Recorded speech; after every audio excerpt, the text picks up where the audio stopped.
இன்றைக்கு பிதாவை குறித்து, பரம தகப்பன், பரலோகத்தின் தகப்பன் பிதாவை குறித்து நான் உங்களோடு கூட தேவனுடைய வார்த்தையை பகிர்ந்து கொள்ள விரும்புகிறேன். இந்த செய்தியினுடைய தலைப்பு த நம்ப் ஒன். த நம் ஒன் என்று சொன்னால் என்ன அர்த்தம் சொன்னால், இந்த நாளிலே மரத்து போனவனை குறித்து நான் உங்களோடு கூட பகிர்ந்து கொள்ள விரும்புகிறேன். லூக்கா எழுதின சுவிசேஷம் 15வது அதிகாரம் 11ஆம் வசனத்திலிருந்து நான் வாசிக்கிறேன். என்னோடு கூட சேர்ந்து நீங்களும் சத்தமாய் வாசிக்க உங்களை கேட்டுக்கொள்கிறேன். பின்னும் இயேசு சொன்னது, ஒரு மனுஷனுக்கு 2 குமாரர் இருந்தார்கள்.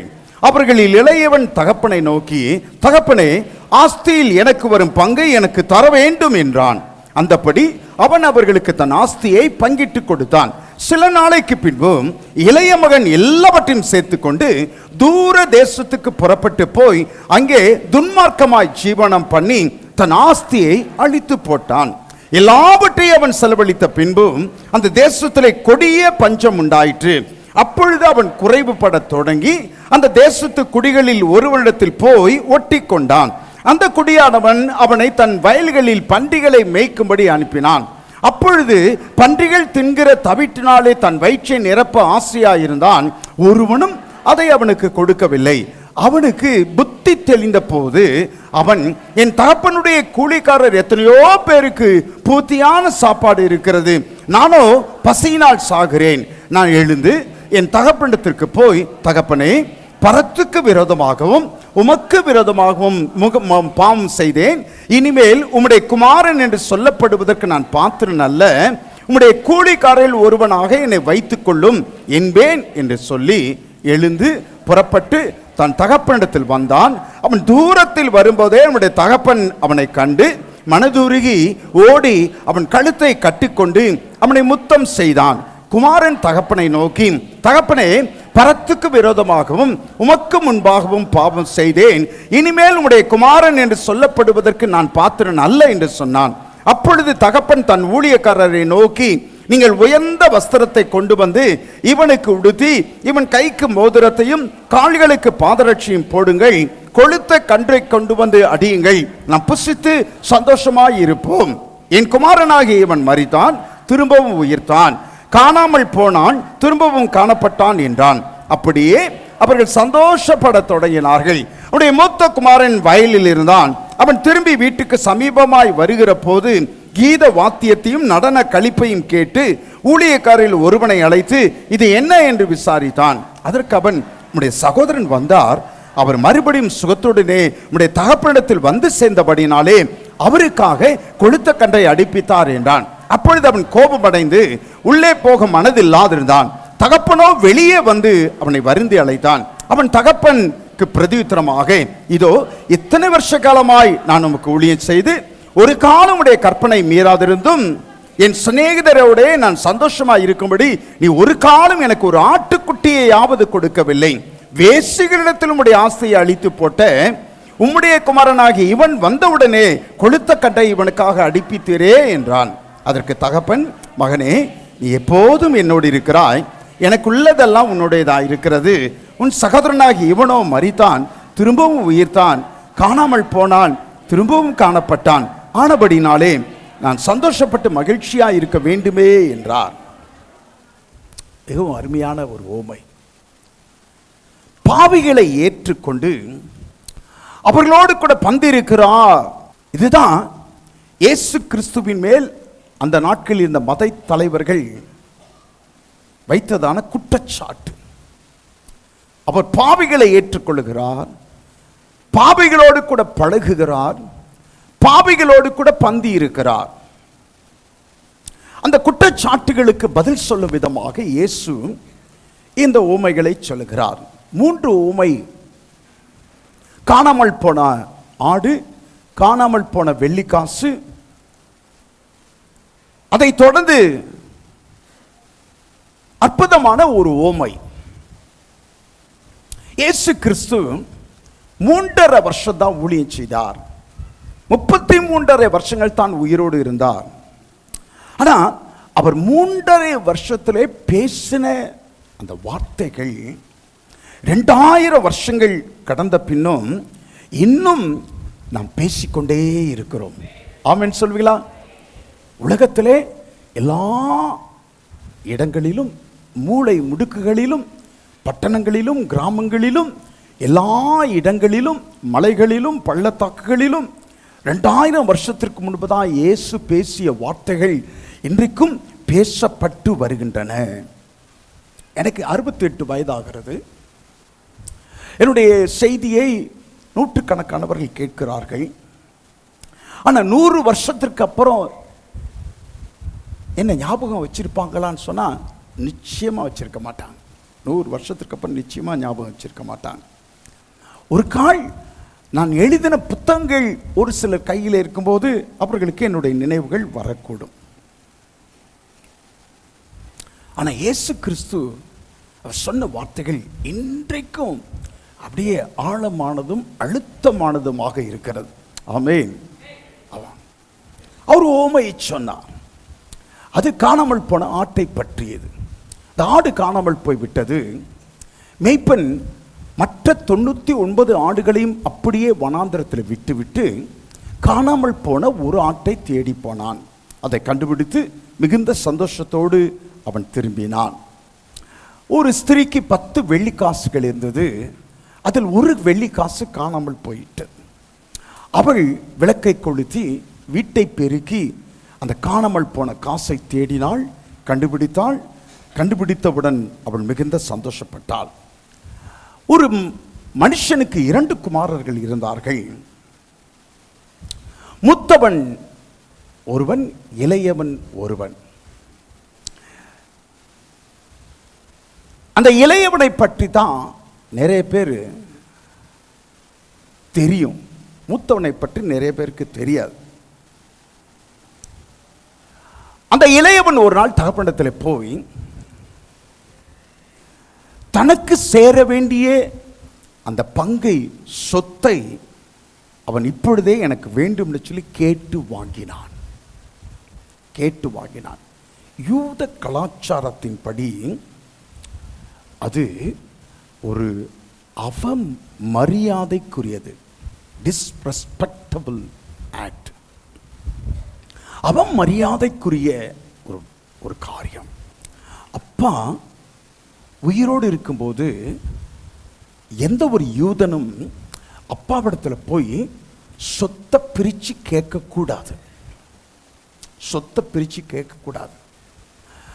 தகப்பனுடைய காலத்துக்கு பிறகுதான் சொத்தை பிரித்து கேட்க வேண்டும். ஆனால் உயிரோடு இருக்கும்போதே இதெல்லாம் உனக்கு தான் என்று சொல்லி தகப்பன் அவர் பிரித்து கொடுத்து விடுவார். அதை பெற்றுக்கொள்வதும் அனுபவிப்பதும் தகப்பனுடைய காலத்திற்கு பின்பதாகத்தான்.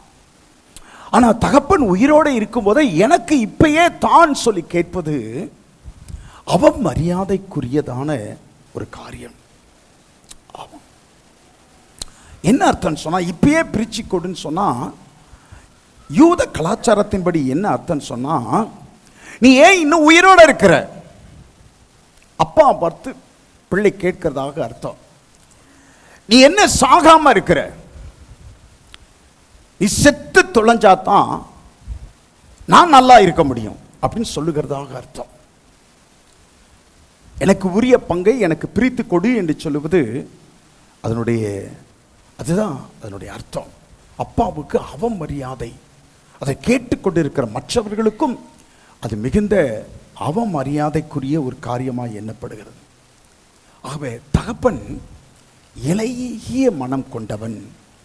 இலகிய மனம் கொண்ட தகப்பன் என்ன செய்கிறான், தான் இறந்த பின்னர் தன் மகனுக்கு கிடைக்க வேண்டிய, மறுபடியும் சொல்லுகிறேன், தான் இறந்த பின்னர் தன் மகனுக்கு கிடைக்க வேண்டிய பங்கை தான் உயிரோடு இருக்கும்போதே பிரித்து கொடுத்தான். இங்கே தான் அந்த இளையகுமாரனுடைய the numbness of the prodigal starts here. அந்த இளையகுமாரனுடைய மரத்து போன நிலை இங்கே தான் ஆரம்பிக்குது. அப்பாவுக்கு முன்னால சொத்தை கேட்கும்போது மறைமுகமா நீ சாகிற வரைக்கும் நீ இன்னும் 100 வருஷம் இருப்ப, நீ 50 வருஷம் இன்னும் இருப்ப, அது வரைக்கும் நான் அனுபவிக்காம இருக்கிறதா? என் சொத்தை நான் அனுபவிக்க வேண்டாமா? நீ எப்ப சாகிறது, நான் எப்ப சொத்தை பெற்றுக்கொள்கிறது அப்படின்னு சொல்லி கேட்ட மகனிடத்தில் அவன் சொத்தை பிரித்து கொடுக்கும் போது உடைய கண்களிலே எவ்வளவு கண்ணீர் வந்திருக்கும் பாருங்கள். உடைய கண்களிலே எவ்வளவு கண்ணீர் வந்திருக்கும். அந்த கண்களிலே வழிந்த கண்ணீரை கண்டு கொள்ளாத அளவிற்கு அந்த இளைய குமாரன் மரத்து போயிருந்தார். ஆமென் சொல்வீங்களா? அந்த சொத்தெல்லாம் வாங்கிட்டு அப்பா விட்டு போகும்போது நாய் கூட, நம்ம வீட்டில் இருக்கிற நாய் கூட வீட்டை விட்டு வெளியே போகிறதுக்கு அடுத்தவங்க கூட்டிகிட்டு போனால் அந்த நாய் திரும்ப நம்ம வீட்டுக்கு ஓடி வந்துடும், தெரியுமா? ஆமாம், நாய் கூட தன்னுடைய பாசத்தை காட்டி நம்மை விட்டு பிரிந்து போவதற்கு அதுக்கு மனசே இருக்காது. ஆனால் எல்லா சொத்துக்களையும் பெற்றுக்கொண்டு தகப்பனை விட்டு பிரிந்து போகிறோமே என்கிறதான வருத்தம் கொஞ்சம் கூட இல்லாத அளவுக்கு அந்த இளையகுமாரன் அவன் மரத்து போயிருந்தான்.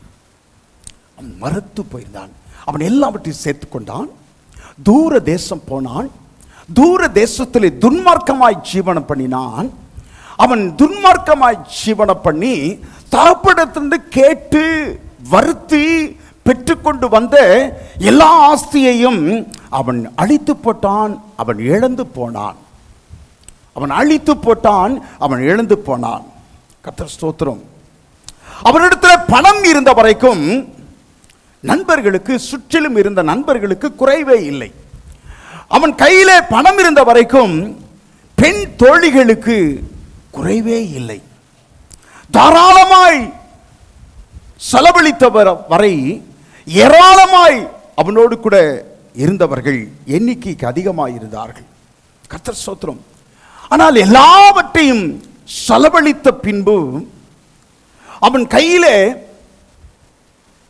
கொஞ்சம் கூட பணம் இல்லாதிருந்த நிலையிலே அவன் கூட ஒருவர் கூட இல்லை. அவனுக்கு மிகவும் தெளிவாய் புரிந்து விட்டது. இதுவரைக்கும் அவனோடு கூட இருந்தவர்கள் அவனுக்காக அல்ல, அவனுடையதுவனுக்காக அவர்கள் இருந்தார்கள். ஆமென் சொல்வீங்களா? அவனுடையவைகளுக்காக இருந்தார்கள். இதுவரைக்கும் அவனோடு கூட இருந்தவர்கள். He realized, that prodigal, that younger son realized they were with him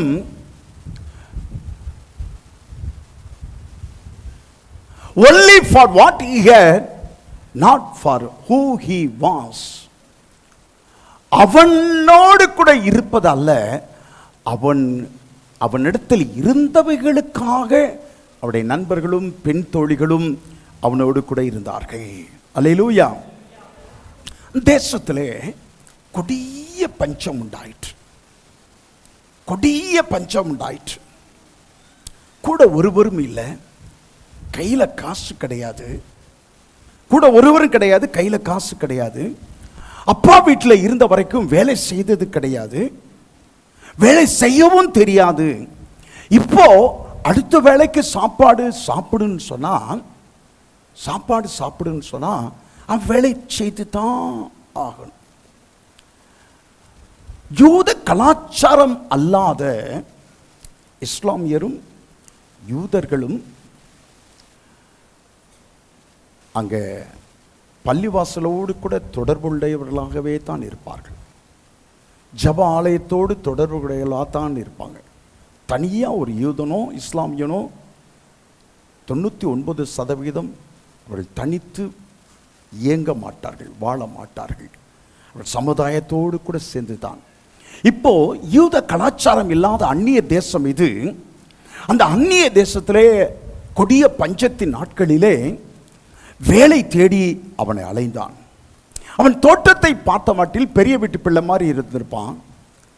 அவன் தோற்றத்தை பார்த்த மட்டில் யாரும் அவனுக்கு வேலை கொடுக்க முன் வந்திருக்க மாட்டார்கள். கடைசியாக அவன் ஒரு குடியானிடத்தில் போய் ஒட்டி கொண்டான்.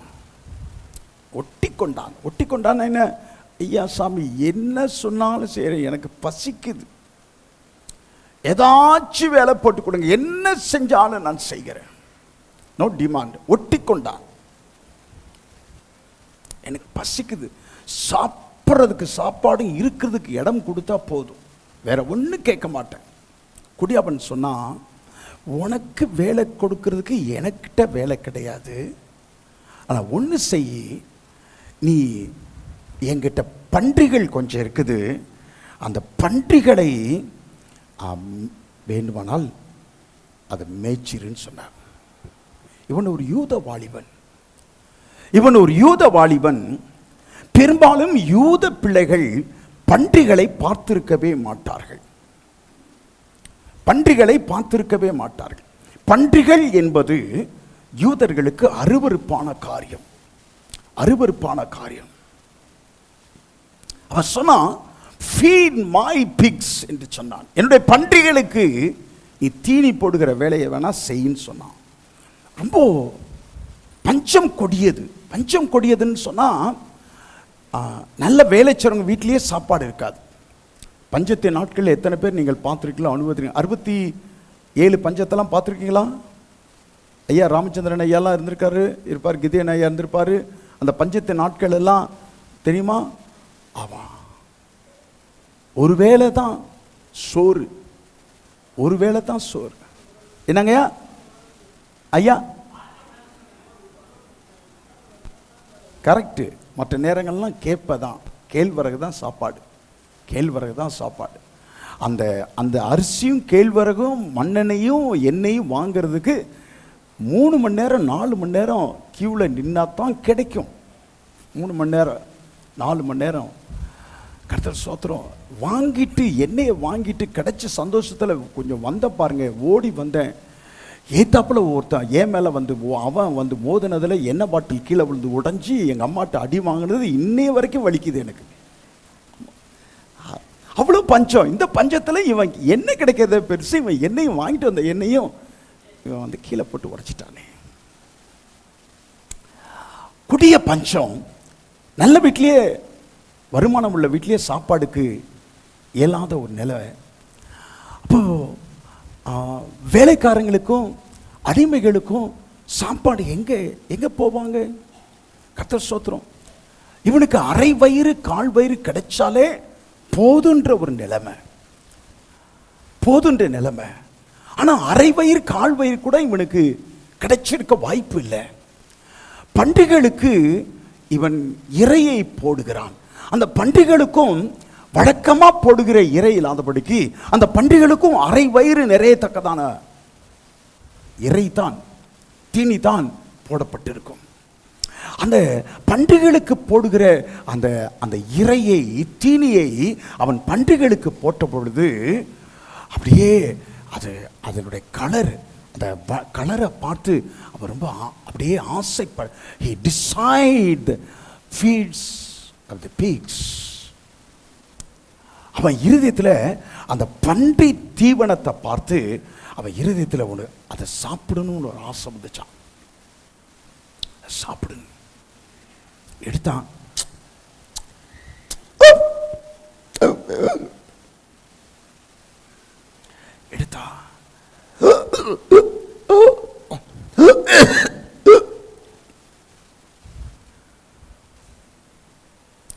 சத்தம் கேட்டு, ஏய் என்ன செய்யற? எடுக்கவில்லை. பண்டிகைகளுக்கு போடுகிற தீவனத்தை அவன் தின்றான் என்று வேதம் சொல்லவில்லை. அவன் தின்ன ஆசைப்பட்டான், ஆசையாயிருந்தான். அதை தின்ன அவன் ஆசையாயிருந்தான். கர்த்தர் ஸ்தோத்திரம். பசி தகப்பனோடு இருந்த வரைக்கும் தன் இப்படியாக தன் வயிற்றுக்கு ஏதும் இல்லாத கிடைக்காத நிலையிலே, கவனிங்கள், தன் வயிற்றுக்கு ஏதும் கிடைக்காத, தன் பசியை ஆட்ட முடியாத சூழ்நிலையிலே பன்றிகளுக்கு இறை போடுவேன் என்று அவன் அவன் நினைத்து கூட பார்த்திருக்க மாட்டான். ஆமென் சொல்லுவீங்களா? ஆமாம். இங்கேதான் அவனுடைய நம்னஸ், மறத்து போகுதல், இங்கேதான் உச்சக்கட்டத்துக்கு வருது. Numbness, நம்னஸ்னா NUMBNESS. நம்னஸ்னா மரத்து போகுதல். நம்னஸ்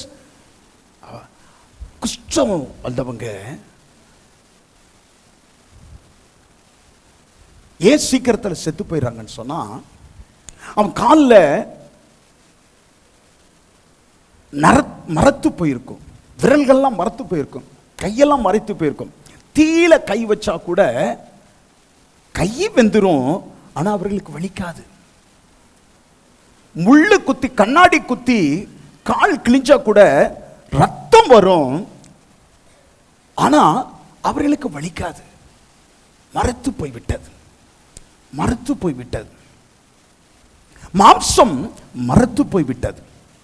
பாவம் ஒரு மனுஷனை மரத்து போக வைத்துவிடும். ஆமென் சொல்வீங்களா?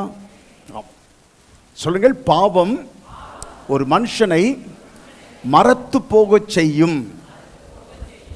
நான் இப்படி பேசியது தவறு, நான் இப்படி செய்தது தவறு, இதை இப்படி நான் செய்திருக்க கூடவே கூடாது, நான் ஒரு பாஸ்டர், நான் ஒரு விசுவாசி, நான் ஆண்டவருடைய பிள்ளை, நான் இப்படி செஞ்சிருக்கவே கூடாது, நான் இப்படி பேசியிருக்கவே கூடாது.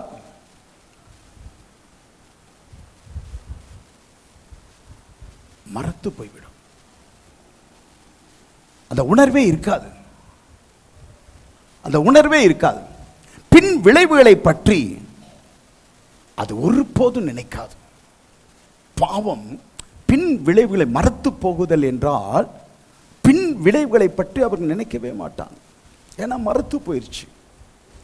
மறத்து he got what he wanted, but now he doesn't want what he got. அவன் விரும்பியதை அவன் பெற்றுக்கொண்டான், இப்பொழுதோ அவன் பெற்றுக்கொண்டதை விரும்பவே இல்லை. அவன் சொல்லுவீங்களா? மறுபடியும் சொல்லட்டுமா?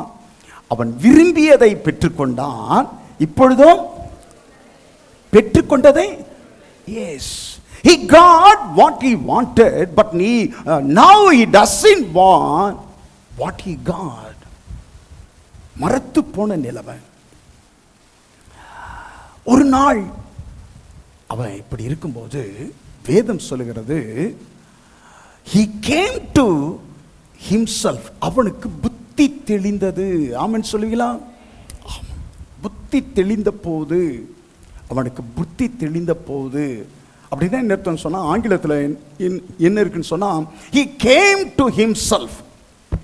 அப்ப he came to himself என்ன அர்த்தம் சொன்னா, அவனுக்கு உணர்வு திரும்பிய போது, மரத்து போன நிலை கொஞ்சம் கொஞ்சமாய் மாறி அவனுக்கு உணர்வு அடைந்த போது, the numbness started to change. அவங்க அப்பா இருந்திருந்தா இந்த மாதிரி ஒரு கேவலமான நிலைக்கு அவன் தள்ளப்பட்டிருக்கவே மாட்டான். ஆமென் சொல்லுவீங்களா? அல்லேலூயா. அப்பா அப்பா அப்பா அப்பா அப்பா.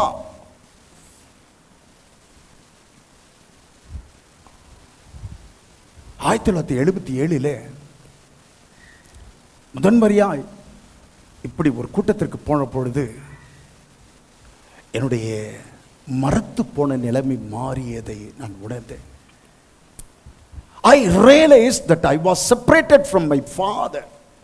என்னுடைய அப்பாவை விட்டு ரொம்ப காலமா நான் பிரிஞ்சு இருக்கிறேன் என்பதை அப்போது தான் நான் உணர்ந்தேன். ஆமென் சொல்வீங்களா? ஆமா. He thought, after all of this I have done, my father will accept me. இவங்க எல்லாவற்றையும் நான் செய்த பின்பும் கூட எங்க அப்பா என்னை ஏற்றுக்கொள்வார். ஆமென் சொல்வீங்களா? அல்லேலூயா. ஆமா. உங்க அப்பாவை பத்தி ஏனா பாடுனா, அப்பாவை பத்தி when you know about your daddy, உங்க அப்பாவை பற்றி நீங்கள் அறிந்து கொள்வீர்களே ஆனால், கர்த்தர் ஸ்தோத்திரம், நீங்க அப்பாவிடத்துல திரும்பி வந்துருவீங்க. உங்க அப்பாவை பற்றி நீங்க அறிந்து கொள்வீர்களே ஆனால், அப்பாவை விட்டு எந்த சூழலிலும் எந்த காரியத்தின் நிமித்தமும் நீங்கள் தூரம் போகவே மாட்டீர்கள். He is so loving and he is so caring. அவ்வளவு அன்புள்ள ஒரு தகப்பனவர், அவ்வளவு விசாரிக்கும் ஒரு தகப்பனவர். ஆமென் சொல்வீங்களா?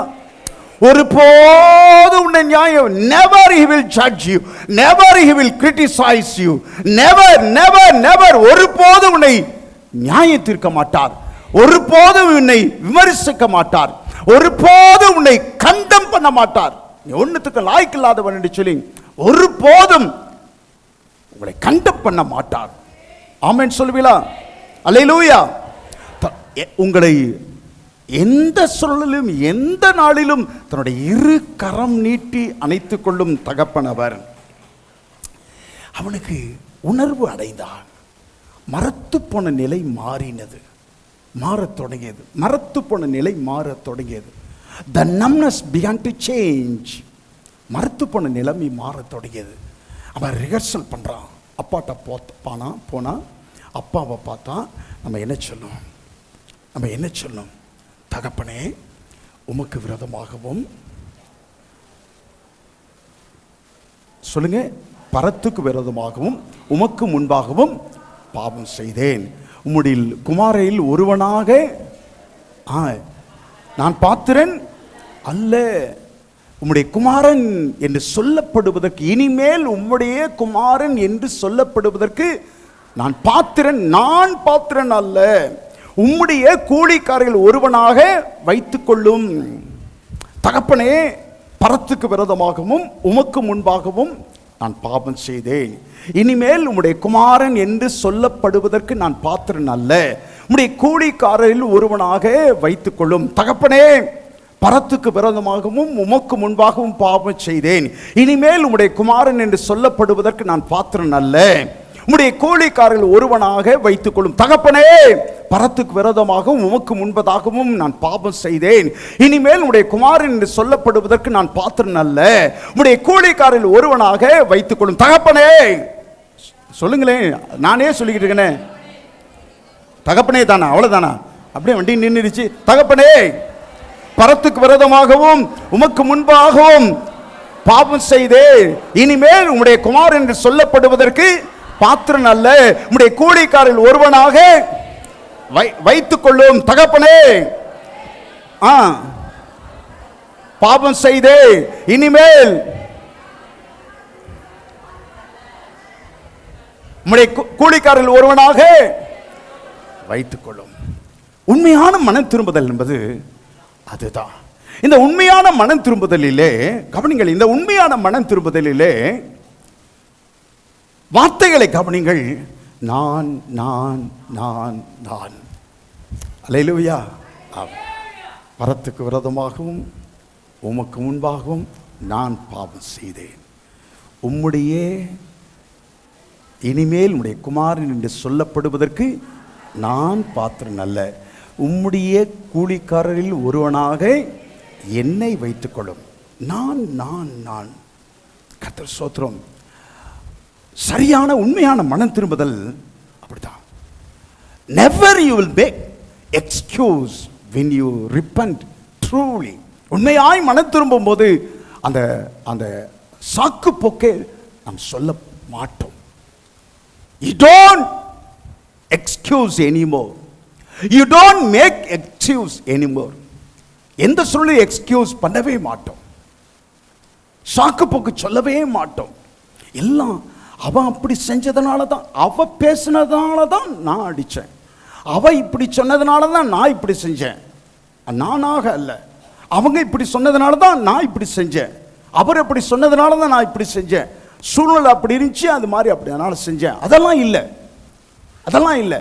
அவன் தான் காரணம், இவன் தான் காரணம், அவ தான் காரணம், இதுதான் காரணம், சூழ்நிலை தான் காரணம், அதெல்லாம் யார் மேலேயும் காரணம் சொல்லவில்லை. இட்ஸ் மீ, இட்ஸ் மீ, நான் தான், நான் தான். ஆமென் சொல்வீங்களா? ஆமா. கர்த்தாவே, இட்ஸ் மீ, நான் தான் ஆண்டவரே, நான் தான் பாவம் செய்தேன். அவன் என்னை இப்படி கூட்டிட்டு போயிட்டான், இப்படி என்னை கெடுத்துட்டான், அவ என்னை இப்படி கெடுத்துட்டான், அந்த சூழ்நிலை அப்படி ஆயிடுச்சு. அப்படியெல்லாம் சூழ்நிலை மேலேயோ மனிதர்கள் மேலேயோ நான் காரியத்தை பழி போட மாட்டேன், சாக்கு போக்கு சொல்ல மாட்டேன். It's me Lord, it's me that needs forgiveness. மன்னிப்பை தேடுகிற நான் தான். தவறை செய்தது நான் தான், பாவத்தை செய்தது நான் தான். ஆமென் சொல்லுவீங்களா? he started walking home. அவன் சொல்லிக்கிட்டே ரிஹர்சல் பண்ணிக்கிறான். தகப்பனே, பரத்துக்கு விரோதமாகவும் உமக்கு முன்பதாகவும் பாவம் செய்தேன். இனிமேல் உடைய குமாரன் என்று சொல்லப்படுவதற்கு நான் பாத்திரன் அல்ல. உடைய கூலிக்காரர்கள் ஒருவனாக தகப்பனே, பரத்துக்கு விரோதமாகவும் உமக்கு விரோதமாகவும் நான் பாவம் செய்தேன். இனிமேல் உடைய குமாரன் என்று சொல்லப்படுவதற்கு நான் பாத்திரன் அல்ல.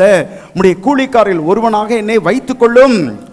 தகப்பனே, நான் திரும்பி வருகிறேன். தகப்பனே, நான் திரும்பி வருகிறேன். I am coming home. I am coming. I am returning. I am coming home. நான் திரும்பி வருகிறேன். நான் திரும்பி வருகிறேன். இங்கேயும் இந்த பகல் வேளையிலே பரிசுத்த ஆவியானவர் உங்களில் சிலர் நீங்கள் திரும்பி வருவதை ஆசையா எதிர்பார்த்து வந்திருக்கிறார். ஆமென் சொல்வீங்களா? நீங்கள் திரும்பி வர வேண்டும் என்று உங்கள் மேல் கர்த்தர் ஆசை உள்ளவராக இருக்கிறார். அவருடைய தகப்பனோ அவன் வீட்டை விட்டு இளையகுமாரன் போன நாளிலிருந்து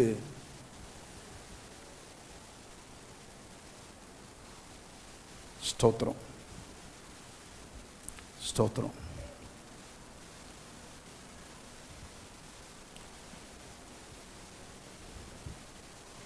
ஸ்தோத்திரம் ஸ்தோத்திரம். He is not chasing you. அவன் வீட்டை விட்டு வெளியேறின நாளிலிருந்து தகப்பன் அவனை தேடி போகவில்லை. நூற்றுக்கணக்கான வேலைக்காரர்கள் அவனுக்கு உண்டு. வேலைக்காரர்கள் 10 பேரை அனுப்பிச்சு தேடுங்கடா அப்படின்னு சொல்லி தேடும்படிக்கு அனுப்பியிருக்கலாம். ஆனா ஒரு வேலைக்காரனை கூட அனுப்பி தன் குமாரனை அவன் தேடவில்லை. காரணம், God gives you free will. சுயாதீனத்தை கர்த்தர் நமக்கு தந்திருக்கிறார். ஒரு அடிமையாக அவருடைய பிள்ளையாய் இருக்கிற நாம் நடத்தப்படுவதை அவர் விரும்பவில்லை. செய்யணும், உட்காரணும், ஏந்திரிக்கணும் அப்படின்னு கர்த்தர் ஒருபோதும் உங்களிடத்தில் எதிர்பார்ப்பதை விரும்புவதே இல்லை. ஆமென் சொல்வீங்களா? ஒரு சுயாதீனத்தை கர்த்தர் உங்களுக்கு தந்திருக்கிறார். என்னுடைய பிள்ளை, ஆமென் சொல்வீங்களா? என்னுடைய பிள்ளை, அவள் எனக்கு பிரியமானவள். அவளுக்கு எந்த காரியத்தையும் ஒரு சுயாதீனத்தை கர்த்தர் ஸ்தோத்திரம், சுயாதீனத்தை. ஆனா இவன் அவன் துணிகரமாய் தகப்பனிடத்திலே தன்னுடைய பங்கை கேட்டு வாங்கி தகப்பனை விட்டு பிரிந்து போனவன். கர்த்தர் ஸ்தோத்திரம். You can do whatever you want. என்ன நீங்கள் விரும்புகிறீர்களோ அதை நீங்கள் செய்யலாம்.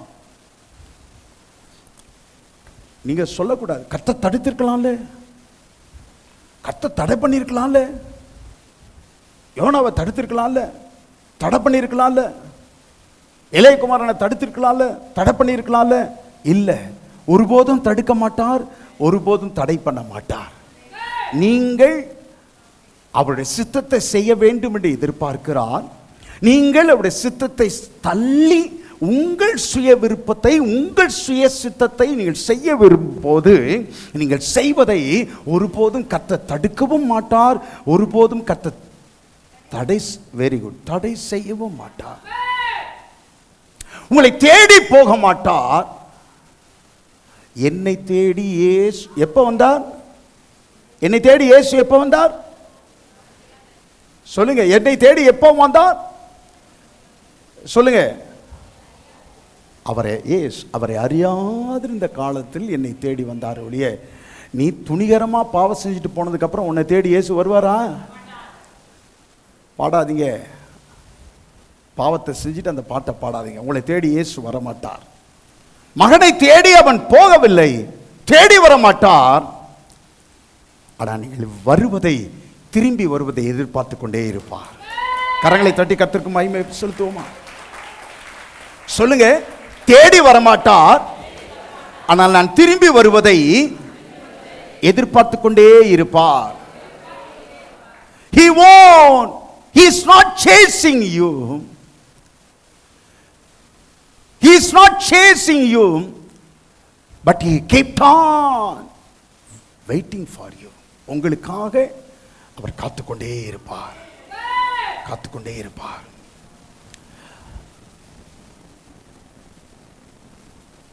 வர மாதிரி தெரியலையே, ஸ்தோத்திரம் கர்த்தாவே, ஸ்தோத்திரம், ஸ்தோத்திரம் கர்த்தாவே, ஸ்தோத்திரம். என் பிள்ளையை கொண்டு வாங்க ஆண்டவரே, என் பிள்ளையை கொண்டு வாங்க ஆண்டவரே, மறுபடியும் திருப்பி கொண்டு வாருங்க ஆண்டவரே. அவன் என் பிள்ளை, that's my son, bring him back lord, that's my Sun.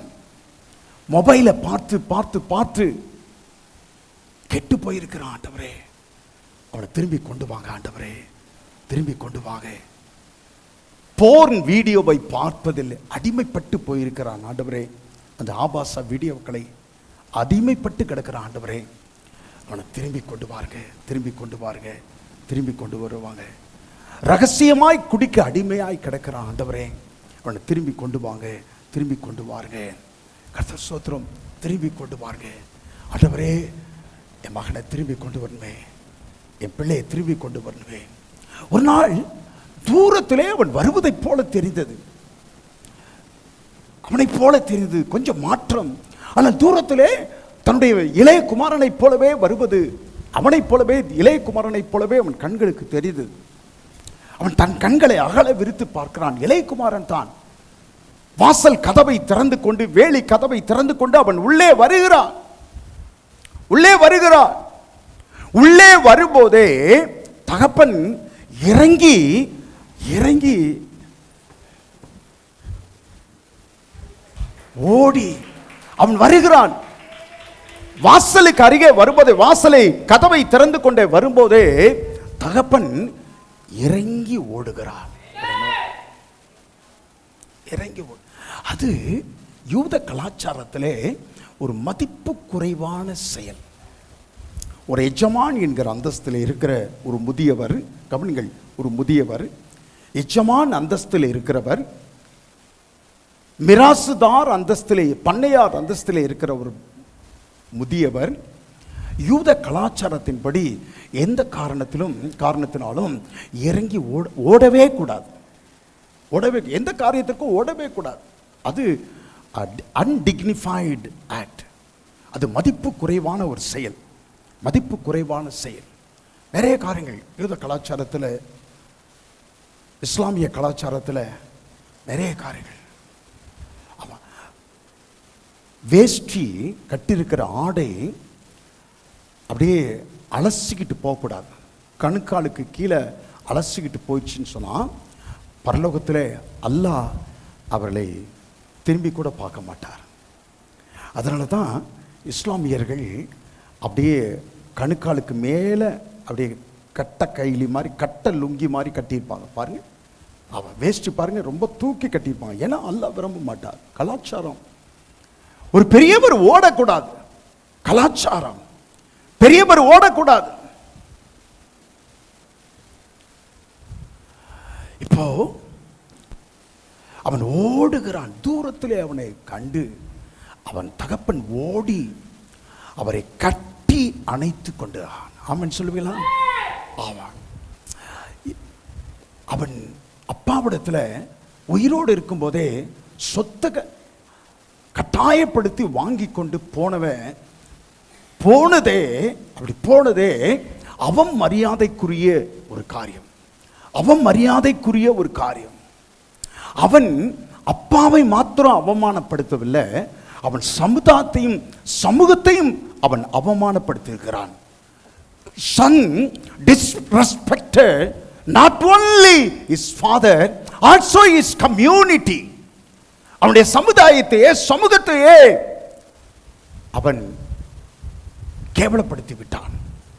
அது ஒரு குற்றத்திற்குரிய ஒரு செயல், தண்டனைக்குரிய ஒரு குற்றம். அந்த காரியத்தை செய்தவனை சமுதாயத்தில் உள்ளவங்க எல்லாரும் கல்லெறிந்து கொள்ள வேண்டும். தாராளமாக கொள்ளலாம். யூத பிரமாணம் அப்படித்தான் சொல்லுகிறது.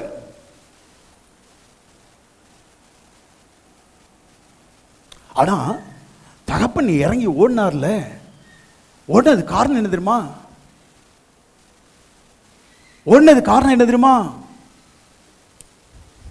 Not only act of love, but it was an act of protection. அது அன்பின் நிமித்தமாக மாத்திரம் ஓடல, அவனை பாதுகாக்கும் முகாந்தரமாக ஓடினார். ஆமென் சொல்லுவீங்களா? ஓடி அவனை அணைத்து கொண்டார். அப்படின்னா என்ன அர்த்தம்? அடுத்த ஊர்ல உள்ளவன், சமுதாயத்தில் உள்ளவன் எவனாச்சும் பார்த்து வந்துட்டான்டான்னு சொல்லி கல்லெறிய கூடாது என்பதற்காக அவன் அன்பு நிமித்தமாய் மாத்திரம் அவனை அணைத்துக் கொள்ளவில்லை, அவனை பாதுகாக்கும் விதமாகும். Not only act of love, but it was an act of protection. பாதுகாக்கும் முகாந்திரமாகும். இனிமே குமாரன் மேல ஒருத்தன் கல்லை எறியணும்னா அவன் முதல்ல என் மேலதான் கல்லை எறியணும். ஆமென் சொல்வீங்களா? முதல்ல குமாரன், என் குமாரனை ஒருத்தன் கை நீட்டி அடிக்கணும்னா அவன் முதல்ல எங்க தான், யாரதான் அடிக்கணும்? என்னதான் அடிக்கணும். அவனை அடிக்க முடியாது, அவன் மேல கல்லை எறிய முடியாது. அவன் நிமித்தம் அவனுடைய குமாரன் பாதுகாக்கப்படுகிறான். ஆமென் சொல்வீங்களா? அல்லேலூயா. அவன் வாய் திறக்கிறான், வழியெல்லாம் ரிஹர்சல் பண்ணிக்கிட்டு வந்திருக்கிறான். தகப்பனே, பரத்துக்கு விரோதமாகவும் உமக்கு முன்பாகவும் நான் பாவம் செய்தேன். இனிமே உம்முடைய குமாரில் ஒருவனாக நான் பாத்திரன் இல்லை, உம்முடைய கூலிக்காரில் ஒருவனாக என்னை. அவன் வாய் திறக்கிறான். அப்பா பார்த்து கட்டி பிடிச்சனே வாய் திறக்கிறான். அப்பா, பரத்துக்கு விரோதமாகவும் உமக்கு முன்பாக என்னுடைய வஸ்திரத்தை கொண்டு வாருங்கள். யாருங்க? வஸ்திரத்தை கொண்டு வாருங்கள். அப்பா, பரத்துக்கு விரோதமாகவும் உமக்கு முன்பாகவும் நான் குற்றம் பாவம் செய்தேன். இனிமேல் உம்முடைய குமாரன் வேண்டாம் மகனே. யாருங்க? என்னுடைய மோதிரத்தை எடுத்து வாருங்கள். அப்பா, நான் என்ன செஞ்சேன்னு சொல்லு.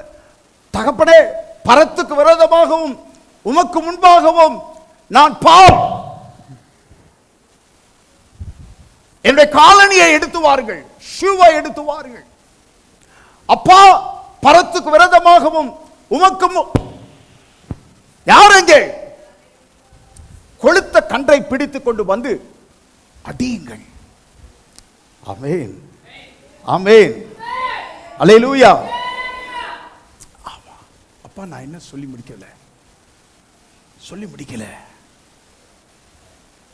வேண்டாம் மகனே, நீ வந்ததே உனக்கு உணர்வு வந்து விட்டது என்று அர்த்தம். நீ மறத்து போய் இன்னும் அப்படியே என்னை விட்டு பிரிந்திருக்க,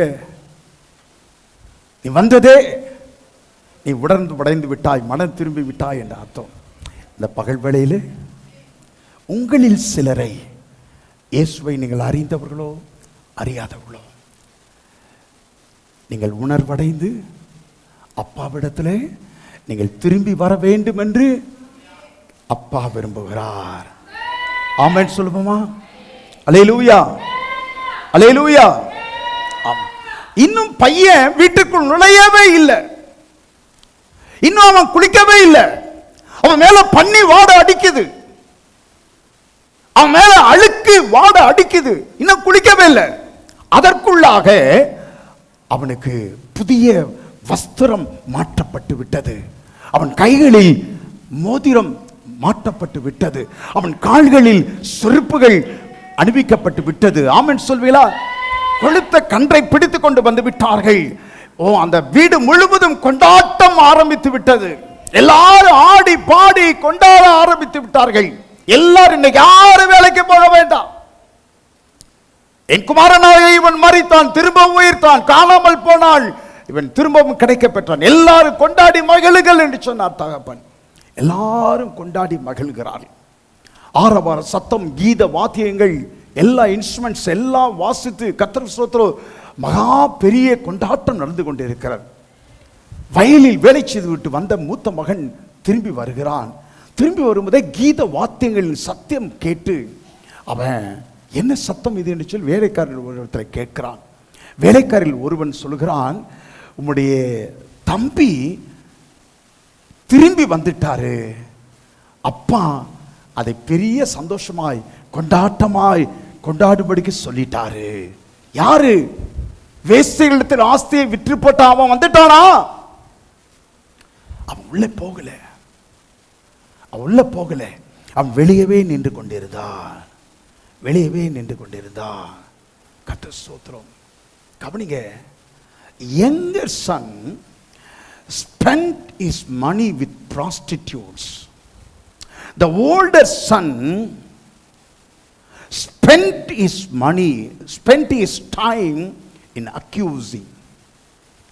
மறுபடியும் சொல்லுகிறேன், the younger son spent his money with prostitutes. The older son spent his time in accusing. இளைய குமாரன் வேசிகளிடத்தில் தன் பணத்தை அவன் செலவழித்தான். இந்த மூத்த குமாரன் குற்றம் சாட்டுவதிலேயே தன்னுடைய நேரத்தை அவன் செலவழித்தான். 2 பேரும் செலவழித்தார்கள். ஒருவன் பணத்தை செலவழித்தான், ஒருவன் நேரத்தை செலவழித்தான். அவன் வேசிகளிடத்தில் செலவழித்தான், இவன் குற்றப்படுத்துவதிலே செலவழித்தான். அவன் உதாரித்தனமாய் செலவழித்தான், இவன் அற்பத்தனமாய் நடந்து கொண்டான். ஆமென் சொல்லுவீங்களா? அவன் ஊதாரித்தனமாய் நடந்து கொண்டான். சொல்லுங்கள், ஊதாரித்தனமாய் நடந்து கொண்டான், இவன் அற்பத்தனமாய் நடந்து கொண்டான். அண்ணங்காரன் அற்பத்தனமாய் நடந்து கொண்டான். கர்த்தர் ஸ்தோத்திரம். அவன் அப்பாட்ட சொல்றான், இத்தனை காலம் நான் உம்மோடு கூட இருந்தேன், இது எனக்கு ஒரு காரியம் கூட கொடுக்கவே இல்லைன்னு சொல்றான். ஒரு காரியம் கூட கொடுக்கல, ஒரு காரியம் கூட செய்யல. கவனிங்க, அவனுக்கு மரத்து போகும் நிலை மாறத் தொடங்கியது. இவனுக்கு மரத்து போகும் நிலை வெரி குட் உருவாக தொடங்கியது. ஒருவனுக்கு மாறத் தொடங்கியது, ஒருவனுக்கு உருவாக தொடங்கியது. ஆமென் சொல்வீங்களா? அப்பா சொல்றாரு, அப்பா சொத்தை யூத கலாச்சாரத்தில் பிரிக்கணும்னா மூத்த குமாரனுக்கு எல்லாவற்றிலும் 2 பங்கு கொடுக்கணும். மூத்த குமாரனுக்கு 2 பங்கு. ஆமா, இளைய குமாரனுக்கு 200 ரூபா 200 கோடின்னு சொன்னா மூத்த குமாரனுக்கு 400 கோடி தரணும். மூத்த குமாரனுக்கு இளைய குமாரனுக்கு 100 ஆடு தந்தானா மூத்த குமாரனுக்கு 200 ஆடு தரணும். இளைய குமாரனுக்கு 300 தென்னை மரம்னா மூத்த குமாரனுக்கு 600 தென்னை மரம் தரணும். கர்த்தர் ஸ்தோத்திரம். என்னுடையதெல்லாம் உன்னுடையது என்று சொல்லி தகப்பன் அவனிடத்தில் சொல்லுகிறான். ஆனா அவனுக்கு உணர்வு வரல, மரத்து போக ஆரம்பித்தது. When God is speaking to you, don't get numb. கர்த்தர் உங்களோடு கூட பேசும்போது, கர்த்தர் உங்களை உணர்த்தும் போது, கவனிங்கள், கர்த்தர் உங்களை உணர்த்தும் போது மெய்தான். கர்த்தர் ஸ்தோத்திரம். தம்பியை போல ஆஸ்திகளிடத்தில், வேசிகளிடத்தில் ஆஸ்தியை விற்று போடவில்லை என்பது உண்மைதான். தம்பியை போல நீங்கள் உங்களில் அநேகர் வேசிகளிடத்தில் ஆஸ்தியை விற்று போடவில்லை, கொலை செய்யவில்லை, குடிகாரர்கள் இல்லை, வேசித்தனம் விபச்சாரம் இல்லை, அத மாதிரி செய்யல. ஆனா அண்ணனை போல உங்களுக்குள்ளார கசப்பு உருவாவதை அத நீங்க உணராமல் போறீங்க. கசப்பு உங்களுக்குள்ளார கசப்பு இருக்குது, உங்களுக்குள்ளார மன்னியாம இருக்குது. உங்களுடைய கணவனை, உங்களுடைய மனைவியை உங்களுக்குள்ளார மன்னியாமை, உங்களுக்குள்ளார கசப்பு, உங்களுக்குள்ளார கோபம், உங்களுக்குள்ளார பழி வாங்குதல், உங்களுக்குள்ளார வித்தியாசம் பார்க்குதல், உங்களுக்குள்ளார கோள் சொல்லுதல், ஒன்றை 10 ஆக்கி பேசுதல். கர்த்தர் உணர்த்துகிறார்ல. அந்த உணர்த்தும் போது உணர்வடையாம நீங்க செய்கிற காரியத்தை தொடர்ந்தால் நீங்க யார் தான்? தேங்க்யூ. மரத்து போனவர்கள். நீங்க மரத்து போய் கொண்டிருக்கிறீங்க.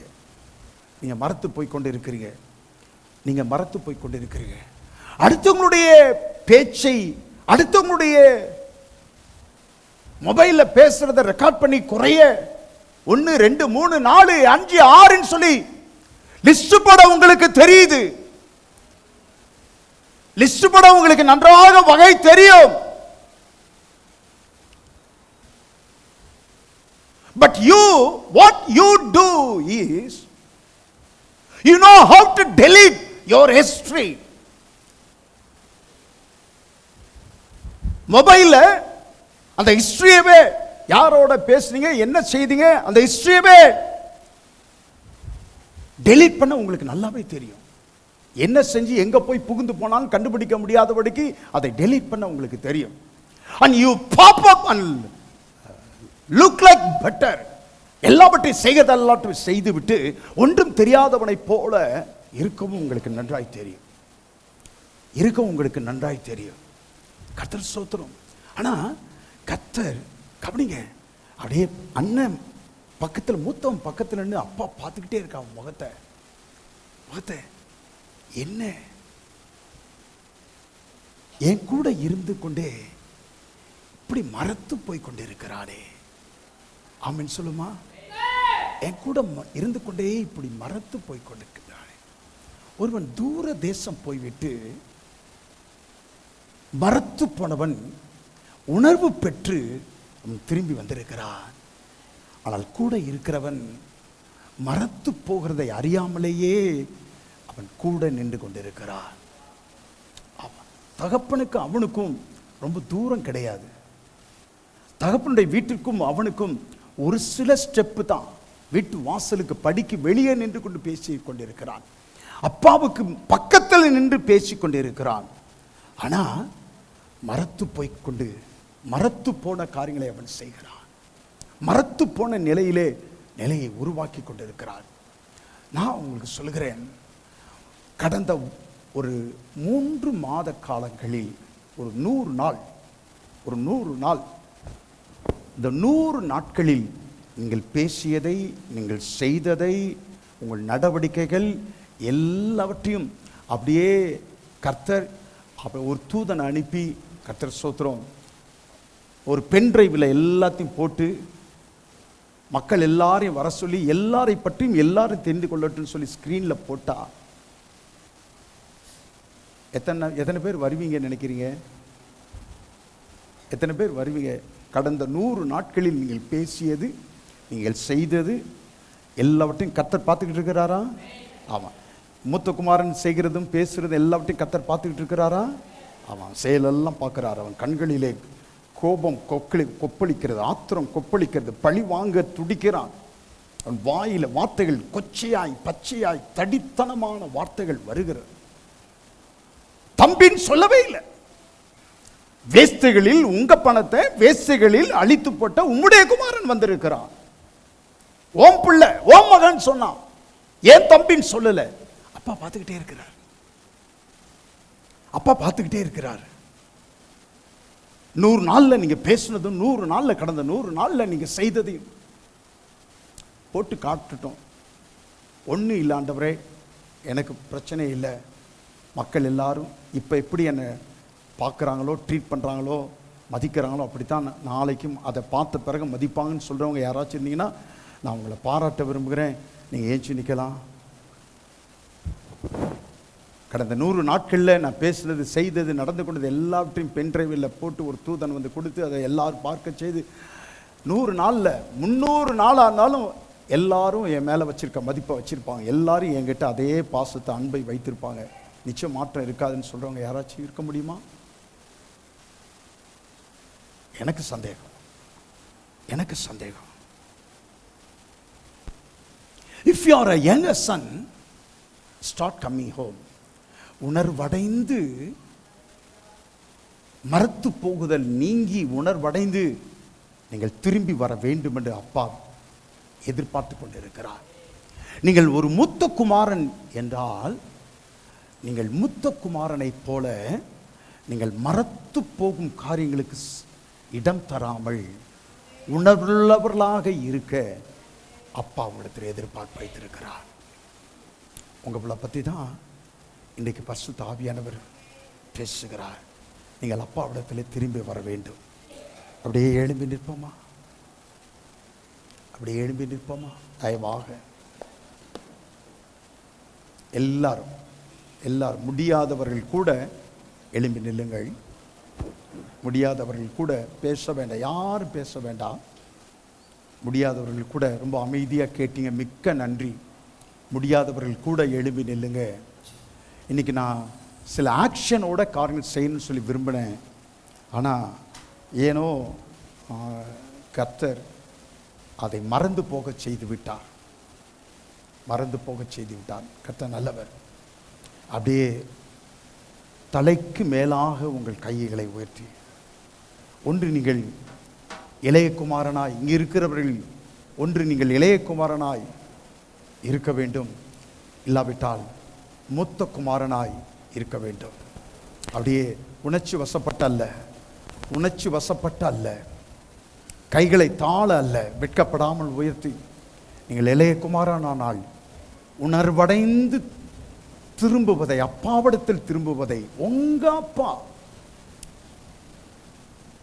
அன்புள்ள தகப்பன் அவர், பாவங்களை பாராதவர் அவர், பாவங்களை சுட்டி காட்டாதவர் அவர், செய்கிற தவறை ஒருபோதும் பெரிதுபடுத்தாதவர் அவர், மற்றவரிடத்திலே தூத்தாதவர் அவர். உங்களை பிள்ளையாகவே, கடைசி வரைக்கும் பிள்ளையாகவே பார்க்க விரும்புகிறார்.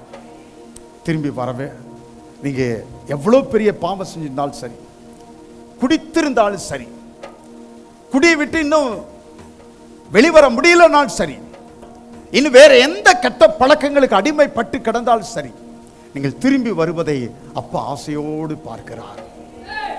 அதை போலவே மூத்த குமாரனாய் இருப்பீர்களே, ஆனால் நீங்க உணர்வு செத்து போய் கொண்டிருக்கிறது என்பதை அப்பா உங்களுக்கு சுட்டி காட்ட விரும்புகிறார். உணர்வுள்ளவர்கள் போல நீங்கள் இருந்தாலும் உங்கள் உணர்வுகள் செத்து போய் கொண்டிருக்கிறது, மரத்து போய் கொண்டிருக்கிறது. மகளே மறைத்து போய் கொண்டிருக்கிறது, மகனே மரத்து போய் கொண்டிருக்கிறது. நான் உன்னை உணர்த்துகிற காரியங்களிலே, நான் உன்னை திருத்துகிற காரியங்களிலே, நான் உன்னை சரியாக்க விரும்புகிற காரியங்களிலே நீ மரத்து போய் கொண்டிருக்கிறாய், நான் தான் ஆண்டவரே, நான் தான் ஆண்டவரே. தோளுக்கு மேலாக கைகளை உயர்த்தி நான் தான் ஆண்டவரே சொல்லுவீங்களா? நான் தான் ஆண்டவரே, நான் தான் ஆண்டவரே. Yes, thank you Jesus.